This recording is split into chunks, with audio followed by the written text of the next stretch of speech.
Learning IAS अब तैयारी है सबसे आगे।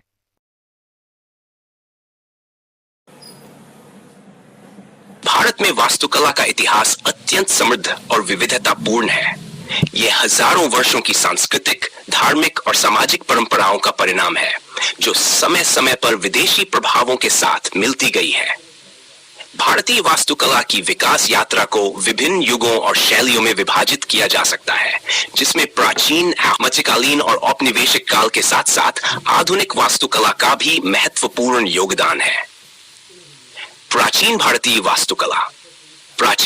वास्तुकला मुख्य रूप से धार्मिक संरचनाओं के इर्द गिर्द विकसित हुई, जिसमें हिंदू, बौद्ध और जैन धर्मों की महत्वपूर्ण भूमिका रही।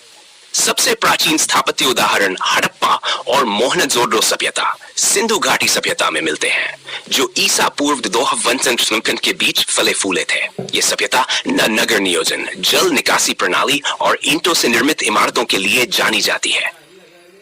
इस युग की वास्तुकला में संग्रहण और संतुलन की उत्कृष्टता थी, जिसे आधुनिक काल तक सराहा जाता है। मौर्य और मौर्योत्तर काल, मौर्य साम्राज्य 321 ईसा पूर्व 185 ईसा पूर्व के दौरान भारतीय वास्तुकला में महत्वपूर्ण बदलाव आए।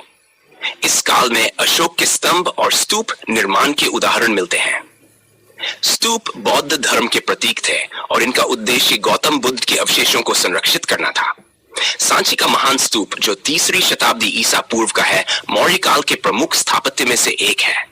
गुप्त काल की वास्तुकला, गुप्त काल 6वीं से 6वीं शताब्दी को भारतीय कला और वास्तुकला का स्वर्णिम युग माना जाता है। इस काल में मंदिर निर्माण की शैली विकसित हुई। हिंदू धर्म के प्रमुख मंदिर जैसे कि दशावतार मंदिर देवगढ़ और अन्य गुप्तकालीन मंदिर स्थापत्य की नई ऊंचाइयों को दर्शाते हैं। मंदिरों के वास्तुशिल्पीय सौंदर्य में शिखर, गर्भगृह, मंडप और प्रदक्षिणा पथ शामिल थे। मध्यकालीन भारतीय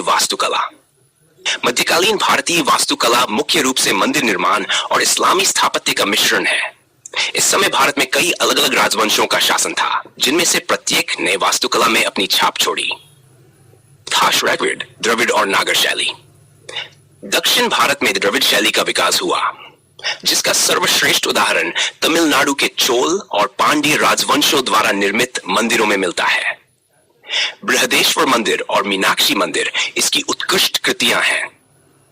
उत्तर भारत में नागर शैली प्रमुख रही, जो खजुराहो के कंदरिया महादेव मंदिर और ओडिशा के कोणार्क सूर्य मंदिर में देखी जा सकती है। इस्लामी वास्तुकला 11वीं शताब्दी के बाद भारत में इस्लामी प्रभाव भी बढ़ा, जब दिल्ली सल्तनत और बाद में मुगल साम्राज्य का उदय हुआ। इस्लामी वास्तुकला में मस्जिदें, मकबरे, महल और किले बनाए गए, जिनकी संरचनाओं में गुंबद, मीनारें और मेहराब का प्रयोग किया गया। कुतुब मीनार दिल्ली और जामा मस्जिद दिल्ली इसके प्रारंभिक उदाहरण हैं। मुगल काल के दौरान ताजमहल आगरा और फतेहपुर सीकरी आगरा जैसे भव्य संरचनाओं का निर्माण हुआ, जो भारत की इस्लामी वास्तुकला का शिखर माने जाते हैं। औपनिवेशिक युग की वास्तुकला 8वीं शताब्दी के अंत और 9वीं शताब्दी के प्रारंभ में, जब ब्रिटिश ईस्ट इंडिया कंपनी ने भारत में अपने पैर जमाए, तब औपनिवेशिक वास्तुकला का विकास हुआ। इस समय का स्थापत्य ब्रिटिश, गोथिक और भारतीय तत्वों का मिश्रण था। विक्टोरिया मेमोरियल कोलकाता, राष्ट्रपति भवन दिल्ली और मुंबई का विक्टोरिया टर्मिनस इस शैली के प्रमुख उदाहरण हैं। आधुनिक भारतीय वास्तुकला। स्वतंत्रता के बाद भारतीय वास्तुकला में आधुनिकता का प्रवेश हुआ। इस समय भारतीय और अंतर्राष्ट्रीय शैलियों का संगम देखा गया। ली कॉर्बुजिए द्वारा चंडीगढ़ की योजना और लुइस कान द्वारा निर्मित भारतीय प्रबंधन संस्थान अहमदाबाद इसके उदाहरण है। आधुनिक समय में स्काईस्क्रेपर और बहुमंजिला इमारतें भी प्रमुखता से उभर कर आई हैं। भारतीय वास्तुकला का यह लंबा सफर भारतीय सभ्यता की समृद्ध सांस्कृतिक धरोहर को दर्शाता है, जिसमें हर युग ने अपनी अनूठी छाप छोड़ी है।